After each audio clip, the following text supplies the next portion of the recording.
келдіңіздер.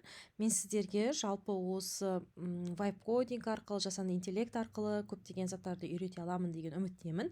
Ол үшін менің каналыма міндетті түрде тіркеліп, видеоларыма лайк басып, көріп, үйреніп, жасап көріңіздер, комментарий жазыңыздар, өздеріңіз пікірлеріңізбен бөлісіңіздер, қандай нәтиже өздеріңізден көріп жатырсыздар, барлығымен бөлісіп отырыңыздар. Бұл маған өте, сіздердің қолдауларыңыз өте маңызды. Жалпы сіздерден қолдау менен сіздерге өте көп ақпарат беруге тырысатын боламын. Енді мен сіздерге бүгін 1 минутта қалай, енді әрине 1 минут болғанда бар жоғы 5-10 минутыңызды құртасыз, және де бірнеше тапсырманы бірден жасап алуға болады. Ол үшін мен әрине бірінші кітаптың қажетті парақты, яғни кітаптың қажетті тақырыбын скриндап аламын. Мынау менің алдағы уақытта өтетін тақырыбым 7-ші сынып бойынша өсімдіктердің жынысты, жыныссыз көбею түрлері деген тақырып, және өсімдіктердің вегетативті жолмен көбеюі. Екі тақырыпты бірден ала берейін. Себебі мына бір тақырып кішкене қысқаша болып қалады екен. Сол сіздерге көрсету үшін, иә. Жарайды, осы бір тақырыпты ала берейін. Осылай скриндап аламын. Енді сіздер ноутбуктарыңызда қалай скриндалады, ол басқаша болуы мүмкін. Менде осылай скриндалады. Бар жоғы 2 беттік қана тақырып екен. Енді осы 2 беттік тақырыптан мен қазір қалай тапсырма құрастырамын. Бізге Gemini платформасы қажет. Жалпы Gemini платформасын тегін түрде қолдана беруге болады. Тегін түрде де қолдана беруге мүмкіндігі өте жақсы. Дегенмен де мен кішкене платный версиясын қолданамын. Платный болғанда қымбат емес. Айына 2400 теңге ма, сондай ғана. Плюс деген несі, подпискасы. Әрине тегін бөлігі де жақсы ақпараттар ала беруге болады, бірақ плюс деген бөлігін албасаңыздар да, ол өздеріңізге кішкене жақсырақ деп ойлаймын. Қымбат емес, 2400 ғана айына. Қажет емес болса, қайтып өшіріп қоя саласыздар. Енді жаңағы 2 бетімді осында жүктедім. Енді маған не керек? Мен былай етем. Мына жерде құрал дегенде Canvas деген таңдаймын. Я, міне Canvas дегенді таңдадым. Енді мен айтамын, маған осы жолмен құрастырсаңыздар, негізі әрине адамның өзінің фантазиясына байланысты ғой бұл жерде. Мен сіздерге жолын берем, сіздер соған қарап өз фантазияларыңызбен бұдан да керемет заттарды жасауға болады. Енді маған 7-ші сыныпқа арналған осы кітап бетіндегі өсімдіктердің жынысты және жыныссыз жолмен көбеюі тақырыбына арналған бірнеше түрлі тапсырмалардан тұратын не жасап бер десем болады. Тапсырмалар жинағын дей салайын, иә. Тапсырмалар жинағын жасап бер. Мысалы, сәйкестендіру, кестеге қажетті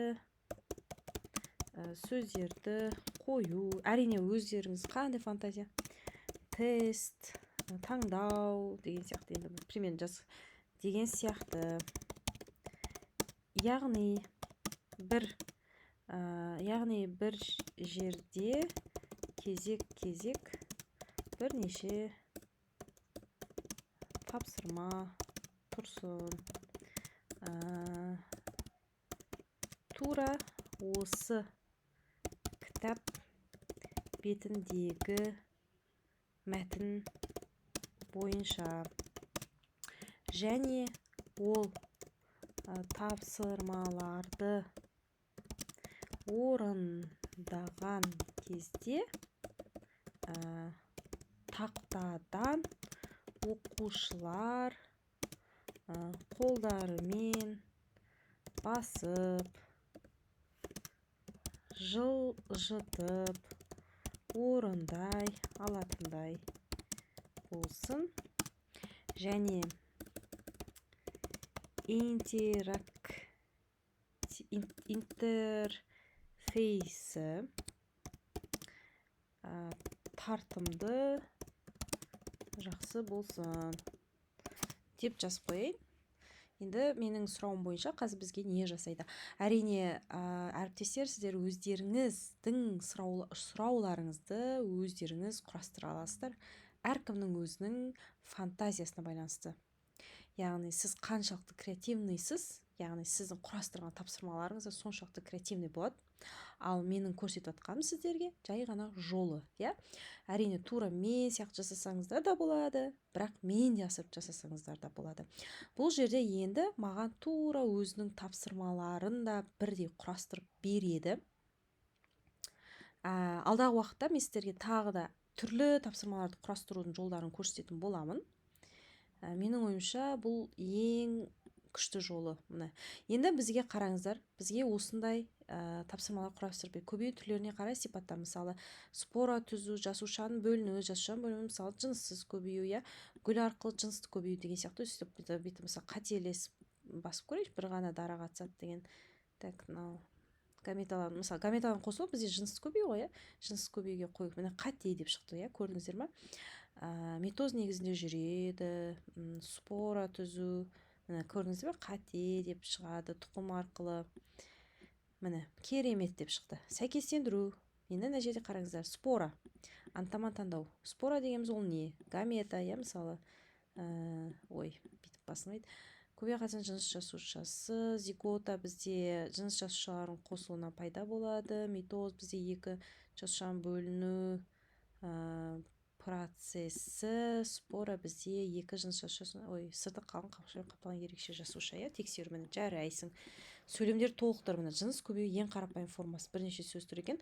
Жыныссыз көбеюдің ең қарапайым формасы жасушаның бөлінуі, төмендегі саты өсімдіктердің балдырларының көбеюі, споралар арқылы жынысты көбею кезінде аналық және аталық жасушасының қосылуына бізде зигота пайда болады. Гүл өсімдіктердің жынысты көбею мүшесі бізде гүл, нәтижені көру дұрыс дейді. Міне тест.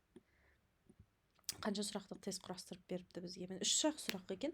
Егер де сіздер мысалы осы тапсырмаларды кішкене сұрағын көбейту үшін, мысалы тест тапсырмасына 3 сұрақтар қой, мысалы тест тапсырмасына 5 сұрақ құрастыр деп айтайын, хотя бы. Тестпен мына жерде сөйлемді толықтыр. Сөйлемді толықтыр және тест тапсырмасына тағы да мәлімет қос деп қояйын. Мәлімет қос. Мысалы, 6 тест сұрағы болсын деп жазайын. Бізге қазір өзгертіп береді.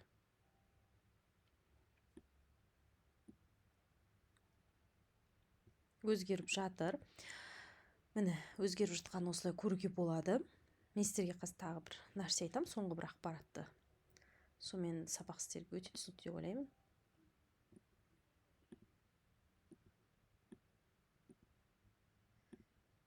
Егер де сізге осы менің вайб кодинг туралы, топқа бөлу, жаңағы рефлексия деген сияқты құрастыру туралы жасаған видеоларым бар. Ол видеоларды жалпы бас жағында вайб кодингті енді үйреніп, әлі толыққанды зерттеп жүрген адамдар болса, сол кісілерге өте тиімді видеолар болады. Оны менің жаңағы плейлистте қарауға болады. Тегін сабақ деген бөлім бар. Немесе осы видеолардың астын көріп таба аласыздар. Міне бізде қараңыздар, 6 сұрақ топ жасап берді. Тест сұрағы тоже 6 сұрақ. Көрдіңіздер ме? Өте керемет нәрсе. Енді қараңыздар, былай істеуге болады. Мына бөлісу дегенді бассаңыздар, бөлісу. Осы сілтемені көшіріп, мысалы, оқушыларға WhatsApp-ына жіберсеңіздер, әр оқушы өзінің телефондарынан орындай алады. Немесе осыны сілтемені көшіріп, яғни осылай тақтадан прямой Gemini арқылы ашуға болады. Дегенмен де, қараңыздар, мысалы Gemini'дан тақтадан ашасыздар ғой, ол жердегі Gemini'ға бір аккаунт тіркеліп тұру керек. Яғни ол жерде Gemini'да регистрация жүріп тұру керек, сол кезде прямой ашады. Егер де регистрация жүрмей тұрса, яғни ол жерде қайтадан тіркеліп, жаңағы кіріп, сосын барып қана ашылатын болады. Мысалы мына жерде мен басқа аккаунтпен жасадым ғой, мына тапсырманы мына аккаунтымен жасағам, мына жақта басқа аккаунтпен ашылды. Себебі Gemini'ға уже прямой кіріп тұр. Сөйтсе тақтада оңай ашылады. Егер де сол ашатын компьютеріңіз жаңағы тақтаға қосатын немесе интерактивный тақтаны өзінен ашатын болсаңыздар, ол жердегі сайт осы Gemini'ға кіріп жаңағы аккаунт тіркеп қойыңыздар міндетті түрде. Сол кезде оңай тез әрі ашасыздар. Осылай қолды істеуге болады. Немесе мен өткенде көрсеткендей, мына сайт емес, өткенде мен көрсеткендей осы онлайн Python сайтын қолдануға болады.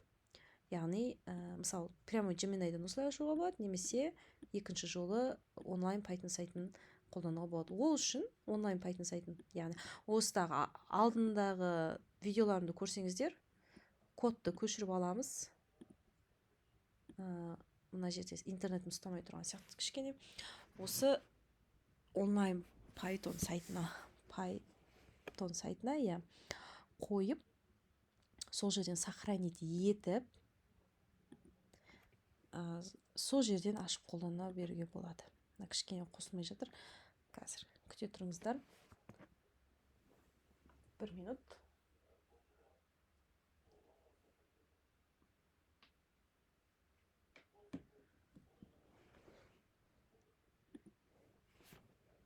Мен өзімде осы вайб кодингті күнделікті зерттеп, жалпы күн сайын бір осылай істеуге болады екен деп күнделікті өзім білімімді толықтырып жатқан жайым бар. Сол кезде әрбір білген затымды сіздермен осында бөлісіп отыруға тырысамын. Менің телеграм каналыма, әсіресе биолог әріптестер болса, телеграм каналыма жазылып қойыңыздар. Мен алдағы уақытта дайын материалдармен бөлісетін боламын. Енді мынаны тура өткендегідей алдыңғы видеоларымды көрген болсаңыздар, мысалы мен тақырыбым 7-ші сынып жаңағы өсімдік көбеюде деп жазасаңыз, HTML деген сөзді ұмытпау керек. Сохранить, save. Міне бұл жерде де тура осылай ашылды. Міне осы кезде мынау бізде файл сияқты сақталады. Мына жерде загрузкаға кіремін. Міне бізде осылай сақталып тұрады. HTML дегенді жазды ұмытпаңыздар. Жаңағы флешкаға салып аласыздар, сол тақтадан аша бересіздер. Бұған ешқандай Gemini'ға тіркеліп аккаунтқа кіріп тұрудың қажеті жоқ. Оқушылар өздері тақтаға шығады, мынаны бүйтіп жаңағы қолдармен жылжытады. Екінші тапсырмаға тоже қолдармен бір оқушыдан шығып толтыртқызуға болады, и тоже бір оқушыдан тақтаға шығарып жасатқызуға болады. Міне нағыз осыны үйреніп алсаңыздар, нағыз цифрлық педагог боласыздар. Жалпы менің каналыма тіркелуді міндетті түрде ұмытпаңыздар. Менің каналымда мен жалпы өзім мақсат қойып отырмын 1000 оқырман жинауға. Сол үшін міндетті түрде қосылып, тіркеліп, маған қолдау білдіріп кетсеңіздер, алдағы уақытта бұдан да күшті видеолар салатын боламын. Сау болыңыздар, рахмет.